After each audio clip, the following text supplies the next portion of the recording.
Hello viewers, আসসালামু আলাইকুম। জীবনে ভালো থাকার সিক্রেট কি জানেন? কারো কথা কখনো গায়ে মাখবেন না। আপনার পেছনে মানুষ ৩টি কারণে বাজে কমেন্ট করে। যখন তারা দেখে আপনার স্থানে তারা পৌঁছাতে পারছে না। আর দ্বিতীয় কারণ হলো আপনার যা আছে হয়তোবা তাদের সেটা নেই। তৃতীয় কারণ হলো আপনার মতো তারা হতে চায় কিন্তু হতে পারে না। পৃথিবীর নিয়ম বড়ই অদ্ভুত। যার টাকা আছে কিন্তু মন নেই। আর যার মন আছে তার টাকা নেই। যদি প্রয়োজনে নিজেকে পাল্টাতে হয় তাহলে তাই করো। কিছুটা কষ্ট হবে, তবুও যে তোমার কষ্ট বুঝবে না তার অপেক্ষায় কখনো থেকো না।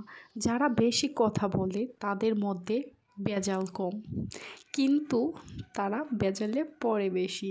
যখন বৃষ্টি পড়ে তখন সব পাখি কোথাও না কোথাও আশ্রয় খুঁজে, কিন্তু ঈগল মেঘের উপর দিয়ে উড়ে বৃষ্টিকে এড়িয়ে যায়। তাই বৃষ্টি আসার আগেই সকল সেফটি নিয়ে রাখো, যাতে করে বিপদের বৃষ্টি তোমাকে কিচ্ছু না করতে পারে।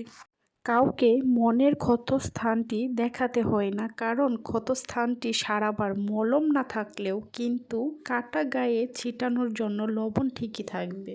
তাই সকল বন্ধুদের উদ্দেশ্যে একটা কথাই বলবো, নিজের মতো করে নিজেকে সাজাও। খুদা হাফেজ।